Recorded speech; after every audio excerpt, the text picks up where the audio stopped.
हरे कृष्ण। हरि भक्ति विलास में कहा गया है, समायास्य महारोगात् दुःखिनां सर्वदेहिनां एकादशी उपवासोऽयं निमित्तं परम औषधम। अर्थात एकादशी का सृजन भौतिक जगत में निवास करने वालों के दुखी तन मन के रोगों को दूर करने हेतु परम औषध के रूप में किया गया था। तो ऐसे ही परम कल्याणकारी एकादशी तिथि फिर एक बार हमारा उद्धार करने के लिए आ रही है। लेकिन फिर से इस बार भी आप सोच रहे होंगे कि 2 एकादशी तिथि आ रही है, तो आखिर कौन से दिन एकादशी का व्रत रखा जाए। कोई कहते हैं एकादशी 2 तारीख को करनी है और कोई कहता है 3 को करनी है। तो चलिए आज हम आपके इसी संशय का समाधान करते हैं, और वो भी शास्त्रों में वर्णित श्लोकों के माध्यम से। इस बार जो एकादशी तिथि आ रही है वो है ज्येष्ठ मास के कृष्ण पक्ष की अपरा एकादशी। इस एकादशी के विषय में कहा गया है कि जो भी व्यक्ति इस अत्यंत मंगलकारी एकादशी व्रत का पालन करता है उसके पूर्व जन्म के महाभयंकर पापों का नाश हो जाता है और उसे संपूर्ण ब्रह्मांड में प्रसिद्धि प्राप्त होती है। अपरा एकादशी एक ऐसी कुल्हाड़ी के समान है जो संपूर्ण पाप रूपी वृक्षों से भरे हुए पूरे जंगल को काटने की क्षमता रखती है। इसीलिए भगवान श्री कृष्ण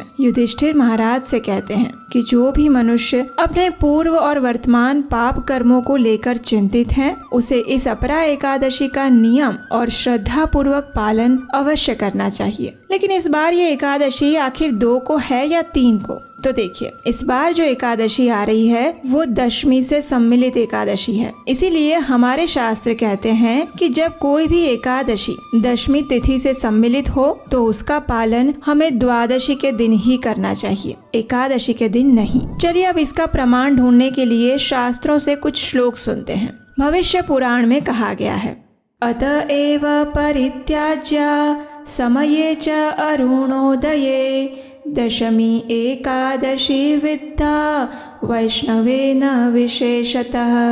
अर्थात व्यक्ति को दशमी से सम्मिलित एकादशी को त्याग देना चाहिए, भले ही वो सूर्योदय से पूर्व उपस्थित हो, विशेषकर वैष्णवों को। अब देखिए, इस श्लोक में स्पष्ट रूप से कहा गया है कि अगर कोई भी एकादशी तिथि दशमी से सम्मिलित होती है तो उसका त्याग करना चाहिए, फिर भले ही वो सूर्योदय के समय उपस्थित हो। सामान्य रूप से हम ये देखते हैं कि जब सूर्योदय के समय एकादशी तिथि उपस्थित ना हो तो हम अगले दिन एकादशी व्रत का पालन करते हैं। लेकिन इस बार तो एकादशी तिथि सूर्योदय के समय में भी उपस्थित है, लेकिन फिर भी हम उसका पालन द्वादशी के दिन कर रहे हैं। तो इसके पीछे का कारण यही है कि इस बार की एकादशी दशमी से सम्मिलित है, इसीलिए हम उसका पालन एकादशी वाले दिन ना करके द्वादशी के दिन ही करेंगे। तो इस नियम अनुसार अपरा एकादशी 2 जून को प्रातः 5:04 पर प्रारंभ हो जाती है और उसी समय में दशमी तिथि भी सम्मिलित है। एकादशी तिथि पूर्ण होगी 2 जून को रात्रि के 2:41 पर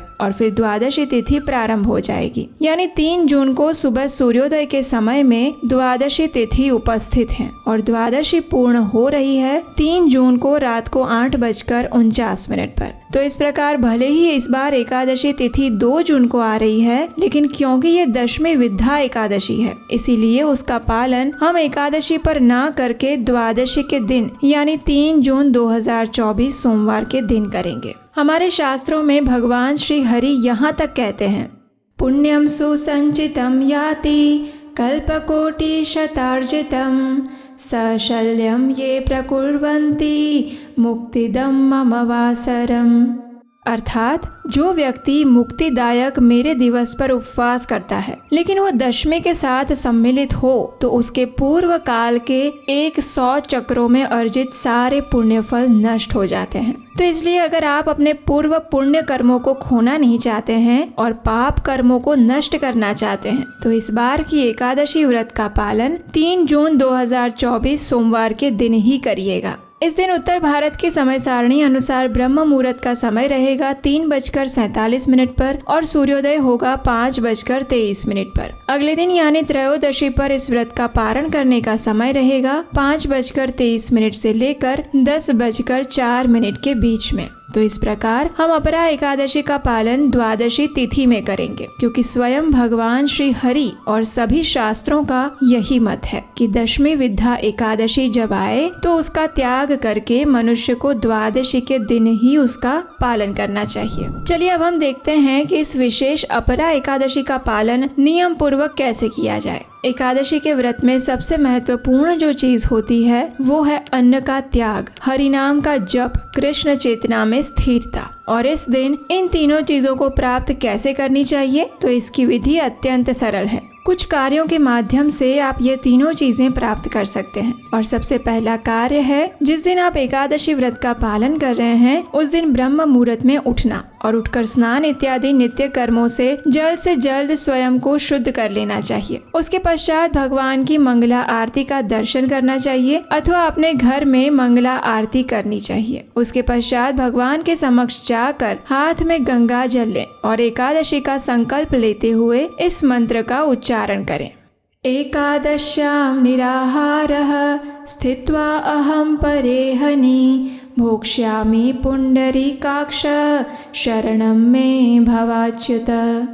अर्थात हे कमल के समान नेत्रों वाले भगवान अच्युत, मैं संकल्प लेती हूँ कि संपूर्ण अन्न का त्याग करके मैं इस एकादशी व्रत का पालन करूँगी। कृपया आप मुझे अपनी शरण प्रदान करिए। इस प्रकार संकल्प लेने के बाद अब तुलसी देवी की पूजा करें। तुलसी देवी ही वास्तव में हमें भगवान श्री कृष्ण के पास लेकर जाती है, क्योंकि वे स्वयं भगवान की शुद्ध भक्त हैं। तुलसी देवी को जल अर्पित करें, उनके समक्ष दीपक जलाएं और उनकी 4 बार प्रदक्षिणा करें। उसके पश्चात तुलसी देवी के समक्ष बैठकर पवित्र हरिनाम का जप करें, यानी हरे कृष्ण कृष्ण कृष्ण हरे हरे, हरे राम राम राम हरे हरे। इस महामंत्र का ध्यान पूर्वक और श्रद्धा पूर्वक जप करें। बिना श्रद्धा के कोई भी आध्यात्मिक कार्य सफल नहीं हो सकता। एकादशी के दिन अधिक से अधिक इस हरे कृष्ण महामंत्र का जप करने का प्रयास करें। संपूर्ण दिन के दौरान उपवास का पालन करें। अपने शारीरिक क्षमता अनुसार निर्जल जल के साथ,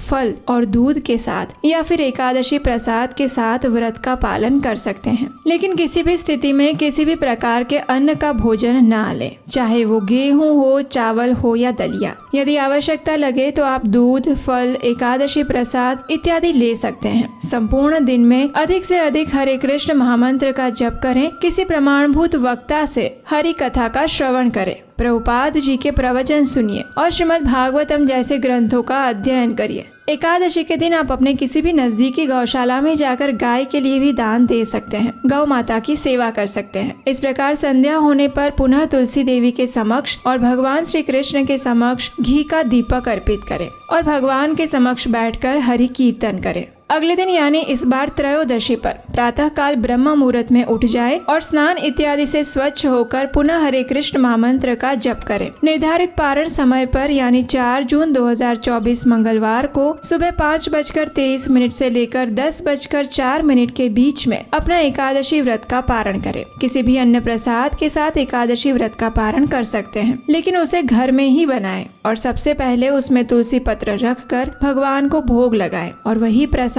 के रूप में आप ले। पारण करने से पूर्व अपने नजदीक के मंदिर में या सुपात्र ब्राह्मण या वैष्णव को अपनी क्षमता अनुसार दान अवश्य दे, क्योंकि सुयोग्य व्यक्ति को दान देना यह प्रत्येक परिवार में रहने वाले गृहस्थ व्यक्ति का मुख्य कर्तव्य होता है। इससे आपकी कमाई का शुद्धिकरण होता है और दान करने का पुण्य फल भी आपको मिलता है। द्वादशी के दिन भी आप पारण करने से पूर्व किसी गाय या बछड़े को चारा खिला सकते हैं या फिर उनके लिए दान दे सकते हैं। इस प्रकार एकादशी व्रत का पालन करने से भगवान गोविंद की विशेष कृपा आपको अवश्य प्राप्त होगी। तो इस प्रकार आप संपूर्ण श्रद्धा और नियम पूर्वक आने वाली अपरा एकादशी का पालन कर सकते हैं। इस एकादशी की पौराणिक कथा का श्रवण करने के लिए आपके अपने चैनल उपदेशाष्टकम को सब्सक्राइब करें और नोटिफिकेशन बटन भी ऑन कर लें, ताकि एकादशी के दिन आपको इसकी कथा सरलता से मिल जाए।